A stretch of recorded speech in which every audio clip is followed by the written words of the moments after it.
Здравствуйте, уважаемые зрители! Приветствую вас на нашем канале. В частный приют для кошек в Сент-Луисе, штат Миссури, попал маленький черный котенок в очень тяжелом состоянии. Местная жительница нашла его лежавшим прямо на тротуаре между ее домом и соседним заброшенным зданием. Малыш был покрыт пылью и грязью и лежал совершенно неподвижно. Женщина позвонила в приют и рассказала о котенке сотруднице, Бобби, которая сразу отправилась на вызов. По рассказу звонившей женщины, Бобби была уверена, что у котенка нет шансов выжить. Но когда она коснулась его крошечной лапки, малыш чуть-чуть шелохнулся, хотя и не издал ни мяуканья, ни вообще какого-либо звука. Он лежал на боку, и его лапки были неподвижными и затвердевшими. Но когда он повернул к Бобби голову и посмотрел на нее, она поняла, что в этом малыше еще есть маленькая искорка надежды.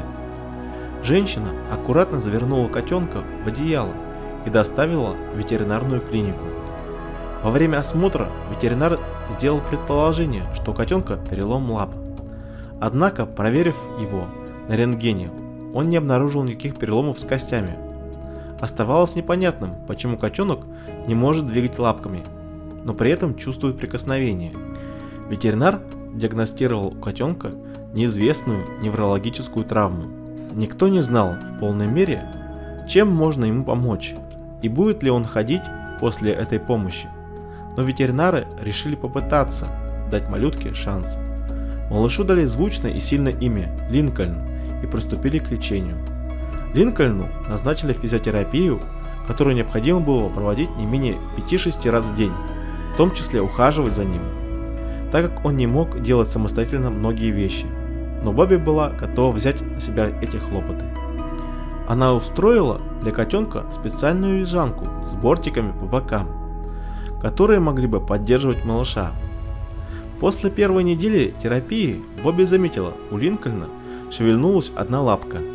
Женщина была в слезах от радости. А к концу второй недели он начал вставать на лапки своей лежанки и пытаться делать первые шаги. С каждым днем Линкольн становился все упорнее и сильнее.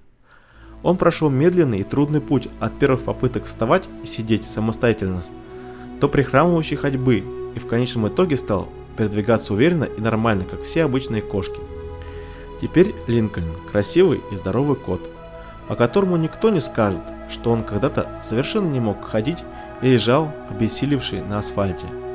Сейчас Линкольн живет в доме Бобби, окруженный заботой и вниманием. Он всем своим существованием показывает, что никогда не надо сдаваться, даже если кажется, что положение безнадежное. До новых встреч, уважаемые зрители. Всего вам доброго.